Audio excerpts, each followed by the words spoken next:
Hello friends, welcome to my channel tricky Najma education. आपका बहुत बहुत स्वागत है आपके अपने चैनल में। इस वीडियो में हम बात करने वाले हैं बीएड और बीटीसी के भविष्य के बारे में।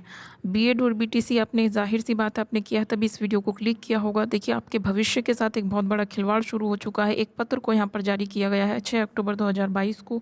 आप देख सकते हैं स्क्रीन पर 6 अक्टूबर 2022 को यहाँ पर एक पत्र जारी किया गया है जिसमें लिखा हुआ, प्रेषक दीपक कुमार, प्रमुख सचिव उत्तर प्रदेश शासन सेवा में समस्त अधिकारी, उत्तर प्रदेश के मतलब समस्त जिलों के लिए एक पत्र यहाँ पर जारी किया गया है।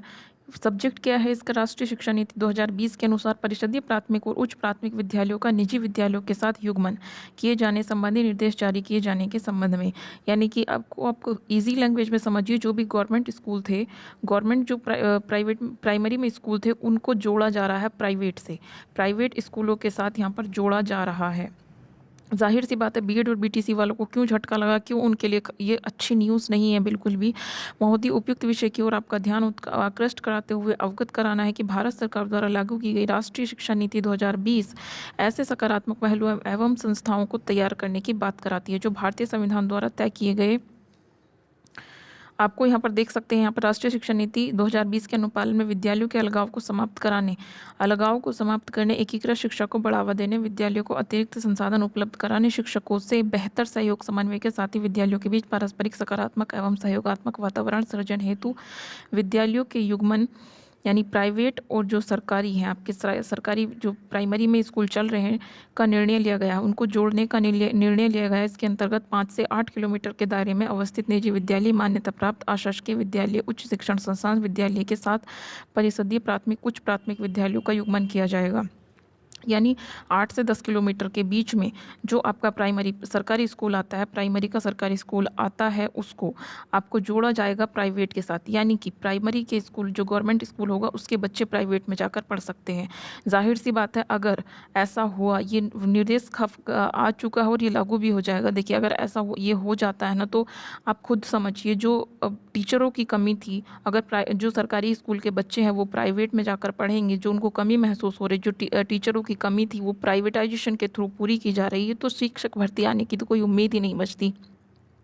राष्ट्रीय शिक्षा नीति 2020 के अनुपालन में विद्यालयों के अलगाव को समाप्त करने से यहाँ पर हमने ट्विनिंग का ये मामला है, मतलब प्राइवेट और सरकारी स्कूलों को यहाँ पर जोड़ा जा रहा है। 8 से 10 किलोमीटर के अंदर जितने भी आपके सरकारी और प्राइवेट स्कूल है उनको जोड़ दिया जाएगा। मतलब जितनी शिक्षकों की कमी है वो शिक्षक भर्ती ना निकाल कर बीएड बीटीसी वालों को ना ज्वाइनिंग देकर प्राइवेट स्कूलों के साथ उनको कनेक्ट किया जा रहा है। मतलब जो भी कमी होगी वो प्राइवेट स्कूलों के थ्रू पूरी हो जाएगी।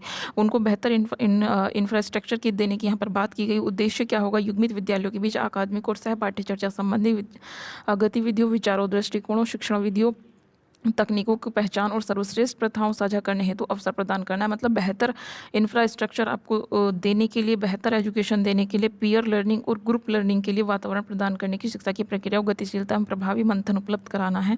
बच्चों और शिक्षकों के बीच बेहतर संवाद हो, अनुभव, विचारों का सर्वोत्तम प्रथाओं मतलब आदान प्रदान होना चाहिए। एक लर्निंग हब बनाने की यहाँ पर कोशिश की जा रही है। लेकिन लर्निंग हब आप बनाइए, लेकिन जो बच्चे ऑलरेडी बीएड और बीटीसी किए हुए हैं उनके लिए तो कम से कम छोड़ दीजिए। इतने बच्चे टेट क्लियर करके बैठे हैं, सीटेट क्लियर कर बैठे हैं, शिक्षक भर्ती का कोई पता नहीं है, और आप गवर्नमेंट स्कूल प्राइवेटाइजेशन की तरफ ले जा रहे हैं, प्राइवेट से जोड़ रहे हैं। तो अपने आप में जो सबसे बड़ा प्रभाव पड़ने वाला है, जो बच्चे बीएड और बीटीसी करके बैठे हुए हैं, इसकी जो कार्य योजना रहने वाली है, उपयुक्त दोनों विद्यालयों के प्रधानाचार्य, प्रधानाध्यापक और शिक्षक विचार विमर्श कर रणनीति निर्धारित करेंगे। यानी कि प्राइमरी जो सरकारी स्कूल के प्रधानाध्यापक होंगे और जो प्राइवेट स्कूल के प्रधानाध्यापक होंगे वो इस रणनीति को तैयार करेंगे। लेकिन सबसे बड़ी बात ये उठती है कि क्या प्राइवेट वाले इसको मानेंगे? लेकिन गवर्नमेंट उन पर दबाव बनाएगी, ज़बरदस्ती उनको मानना पड़ेगा। यहाँ पर ये हो रहा है, ये जो पत्र है आप पूरा पढ़ सकते हैं। मानव संसाधन, शिक्षण अधिगम संसाधन एवं भौतिक संसाधनों को साझा करने का शिक्षकों एवं बच्चों की क्षमता संवर्धन। यानी कि एज ओवरऑल आपको कहें तो प्राइवेटाइजेशन की तरफ ये पहला कदम है। प्राइवेटाइजेशन की तरफ ये पहला कदम यहाँ पर स्टार्ट हो चुका है।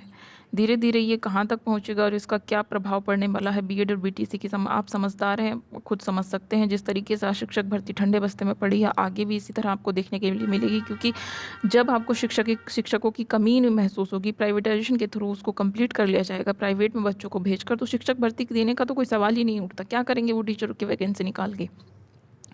अपने आप में एक बड़ा मुद्दा है। देखिए, राष्ट्रीय बजट के अनुसार तो 6% आप किसी भी गवर्नमेंट को 6% जो बजट होता है वो मतलब शिक्षा पर खर्च करने की बात कही जाती है, लेकिन कोई भी स्टेट गवर्नमेंट 6% खर्च करती नहीं है। अगर 6% आप कंप्लीट खर्च करें तो आपको प्राइवेट करने की कोई ज़रूरत ही नहीं पड़ेगी। आप जितना इंफ्रास्ट्रक्चर आप प्राइवेट से लेना चाहते हैं वो इन 6% के बजट से ही उसमें आप अवेलेबल करा सकते हैं उसमें गवर्नमेंट स्कूलों में, लेकिन ऐसा नहीं कर रही है गवर्नमेंट की। पहला कदम उठ चुका है गवर्नमेंट का प्राइवेटाइजेशन की तरफ। आपकी इस बारे में क्या राय है, कमेंट सेक्शन में कमेंट करके ज़रूर बताइए। हमारे चैनल को सब्सक्राइब कर लीजिए। ठीक है, नजमा एजुकेशन को मिलते हैं इसी तरह नेक्स्ट वीडियो में लेटेस्ट अपडेट के साथ। सभी को जय हिंद, वंदे मातरम।